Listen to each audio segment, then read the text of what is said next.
তো দেখো আমার প্রিয় দর্শক বন্ধুরা, আজকে আমি এই যে প্রজাপতি ডিজাইনটি বানাতে চলেছি। তো চলো দেখে নাও কিভাবে কি আমি রেডি করছি। তো 14 ইঞ্চি আমি একটা লম্বা কাপড় নিয়ে নিয়েছি, চওড়াটা 6 ইঞ্চি নিয়েছি। আর ডিজাইনটা দেখো ঠিক এইভাবে করে আমি করিয়ে নিয়ে পিন করে নিলাম।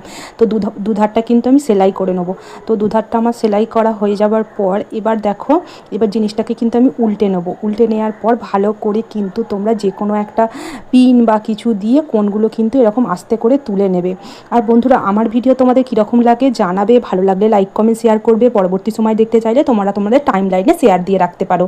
তো দেখো আমি কিন্তু মাপ নিয়ে, তো আমার 6 ইঞ্চি হয়েছিল, আমি কিন্তু মাপ নিয়ে 3 ইঞ্চিতে এরকমভাবে কুচিটা করে নিয়ে হাত সেলাই কিন্তু করে নিলাম। নিয়ে দেখো এরই কিন্তু আমার একটা পাড় একটু বেঁচে ছিল, সেই পাড়টা থেকেই আমি এরকম ডরি বানিয়ে নিয়েছি। নিয়ে দেখো দেখছি একটু চওড়া হয়েছে, তো আমি আবারও মুড়িয়ে নিয়ে এইভাবে করে সেলাই করে নিয়ে দেখো নিয়ে কিন্তু এটা তোমরা চাইলে এখানে একটা বোতামও দিতে পারো। আমি জাস্ট দেখতে ভালো লাগবে বলে, তো সেই জন্য আমি কিন্তু এই ডিজাইনটা করে নিয়েছি। এবার আমি দেখো মানে যে ফিতে দুটো হবে, নিচে যে ফিতে দুটো থাকে সেইটা কিন্তু সেলাই দিয়ে নিচ্ছি। তোমরা চাইলে তোমরা তোমাদের লম্বাটা নিজেদের মতো করে নিতে পারো। তো এবার দেখো আমি কিন্তু এটা বানিয়ে নিয়েছি 10, আর এটা নিয়েছি 8 ইঞ্চি। তো দু রকমের একটা ছোট বড় নিয়েছি। আমার কাছে যেরকম কাপড় বেঁচেছিল আমি সেই রকমই রাখার চেষ্টা করেছি। তো এবার অ্যাটাচ করে নিলাম। এবার তোমরা বলবে বন্ধুরা কেমন হয়েছে। চলো টাটা, সবাই ভালো থাকবে।